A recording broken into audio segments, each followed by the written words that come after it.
This is the early edition, a curated weekday guide to major news and developments over the past 24 hours, curated by Lizzie Jennings and read by an automated voice. Published November 5th, 2025 on Just Security, an essential resource for those shaping a just and secure world. Here's today's news. Sudanese civil war. The war in Sudan is spiraling out of control, UN Secretary General Antonio Guterres said yesterday, adding it is essential that no more weapons come into Sudan. Nearly 71,000 people have been displaced since the Rapid Support Forces paramilitary, RSF, took hold of El Fasher, according to the International Organization for Migration. John Gambrell reports for AP News. A drone attack on a funeral gathering in the North Kordofan state, Sudan, killed at least 40 civilians on Monday, according to local reports and the UN Office for the Coordination of Humanitarian Affairs. Sudanese media reports allege that the strikes were carried out by the RSF. Pranav Bhaskar reports for the New York Times. Executive Director of Yale's Humanitarian Research Lab, Nathaniel Raymond, yesterday told Al Jazeera that the RSF have begun to dig mass graves and collect bodies throughout El Fasher. A senior official at UNHCR in Sudan said yesterday the current insecurity continues to block access, preventing the delivery of life-saving assistance to those trapped in the city without food, water, and medical care. Al Jazeera reports. Israel-Hamas war ceasefire. Hamas yesterday returned the body of deceased U.S.-Israeli hostage Itai Chen to Israel. Israel returned the bodies of 15 more Palestinians to Gaza today. Barak Ravid reports for Axios. Wafa Sharafa reports for AP News. Aid agencies are in a race against time to get food and other supplies into Gaza, a UN World Food Program spokesperson said yesterday, adding, "We need everything to be moving fast. The winter months are coming." WFP said that they are severely limited in their operations because only 2 crossings into Gaza are currently open. The Norwegian Refugee Council said that Israeli authorities have rejected 23 requests from 9 aid agencies to bring in essential shelter material since the ceasefire took effect on October 10th. Al Jazeera reports. Russia-Ukraine war. The Russian Defense Ministry said today that its forces were advancing north inside the city of Pokrovsk and clearing out Ukrainian troops. The Ukrainian military said that fierce fighting was underway in Pokrovsk, special forces had arrived, and more weapons were being sent. Both Russia and Ukraine continue to issue claims and counterclaims about the situation.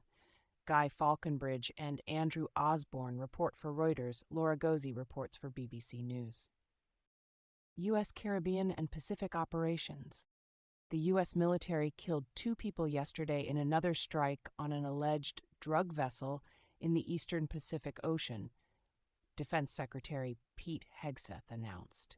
It was the 16th strike announced by the Defense Department since operations began in early September. Carol Rosenberg reports for the New York Times. The Trump administration has prepared several possible plans for military action in Venezuela, including direct attacks on military units that protect Venezuelan President Nicolás Maduro and moves to seize control of Venezuelan oil fields, according to several U.S. officials. Officials said that Trump had yet to decide on how to proceed, adding that he is reluctant to place U.S. troops at risk.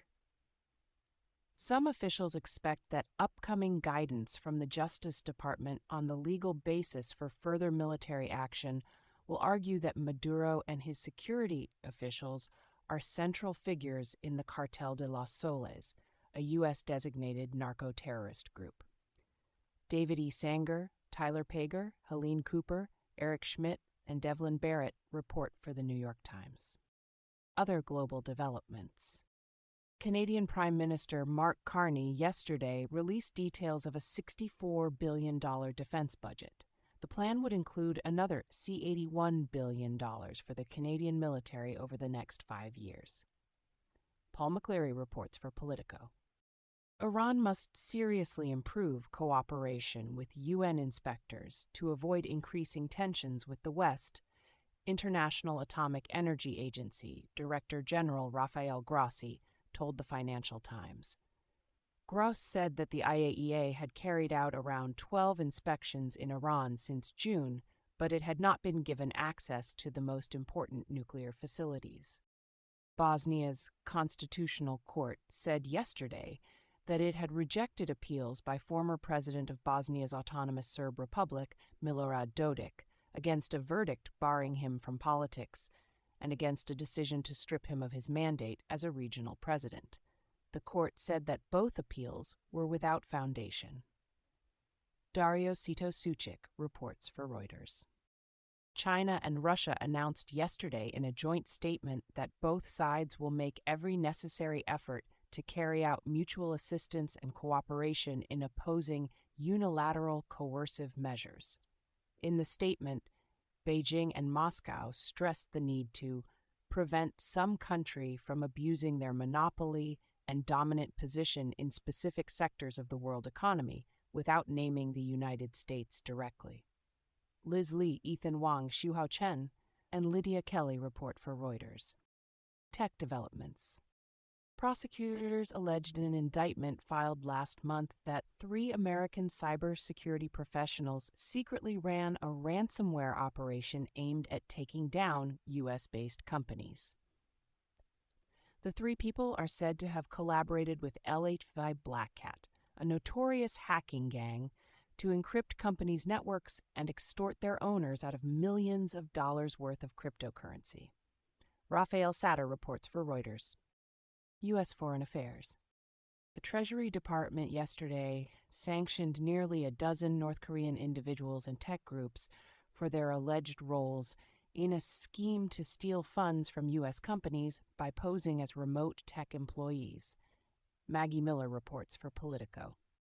The Pentagon is considering a request from Saudi Arabia to buy 48 F-35 fighter jets, according to 2 sources. The Pentagon's policy department has worked on the potential transactions for months, and the case has now progressed to secretary level within the Defense Department, according to one official. Mike Stone reports for Reuters. The United States has proposed a draft UN Security Council resolution that would lift sanctions on Syrian President Ahmed al-Sharaa, according to the draft resolution seen by Reuters yesterday. Michelle Nichols reports. U.S. domestic developments. Trump wasn't on the ballot and shutdown were the 2 reasons that the Republicans lost elections tonight, according to pollsters, Trump said yesterday on social media. The Democrats won the Virginia and New Jersey governor elections, and Democratic candidate Zohan Mamdani won the mayoral election. Trump did not elaborate on which pollsters he was quoting. Rebecca Falconer reports for Axios.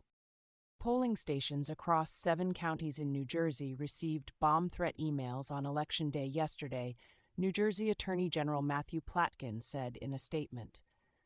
Law enforcement has determined that there are no credible threats at this time, Lieutenant Governor Tahisha Way said yesterday. Passaic County received 3 threats and redirected some affected voters to other locations. Julie Carr-Smith and Hannah Fingerhut report for AP News. I write to demand an explanation for why the Justice Department has abandoned the women and girls abused by Mr. Epstein, Ms. Maxwell, and their co-conspirators. Representative Jamie Raskin, Democrat of Maryland, wrote in a letter to Attorney General Pam Bondi on Monday, requesting information as to why the DOJ fired or cut off career prosecutors from the case and ceased its investigation. DOJ has not responded to CBS News' request for comment at the time of writing. Kaya Hubbard and Graham Cates report. Chairman of the House Judiciary Committee Jim Jordan, Republican of Ohio, yesterday wrote to Verizon and AT&T requesting materials relating to former special counsel Jack Smith's seizure of phone records of Republican congressmen around the time of the Jan 6, 2021 attack on the Capitol. Jordan said the DOJ's actions under Biden amounted to spying on lawmakers and constituted an abuse of power. Haley Fuchs reports for Politico. Chairman of the Senate Armed Services Committee Roger Wicker, Republican of Mississippi, yesterday said that he has seen an unsettling trend in the Pentagon that undermines Trump's commitment to NATO, singling out Policy Chief Elbridge Colby's office in particular. Members and staff of this committee have struggled to receive information from the Policy Office, Wicker said, adding, "The situation needs to improve if we are to craft the best defense policy." Connor O'Brien reports for Politico. Trump administration actions. The administration is fully complying with the court order. "I just spoke to the president about it," the White House clarified yesterday.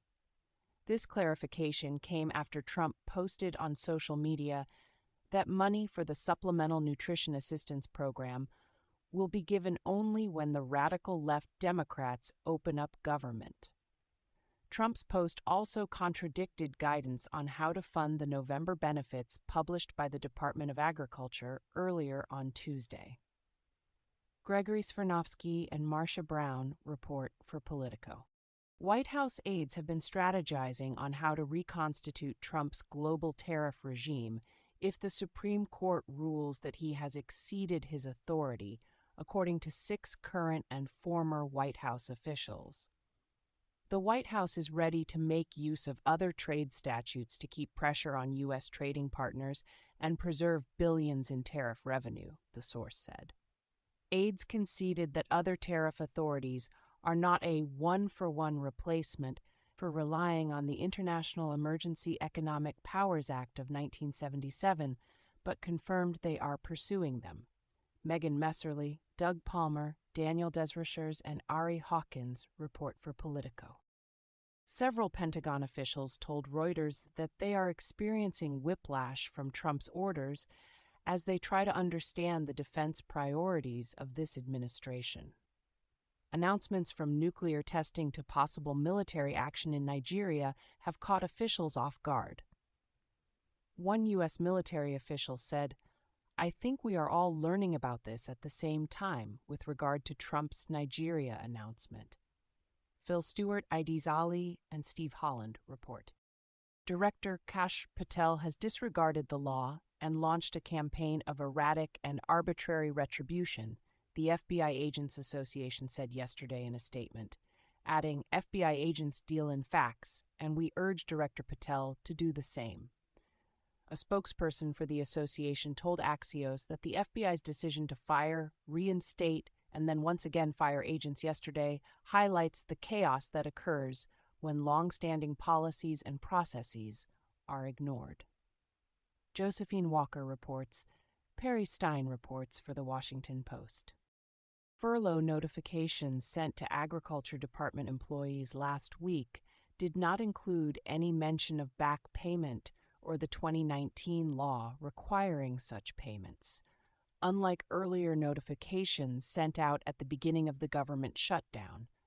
This was also the case for employees at the National Institute for Occupational Safety and the National Park Service.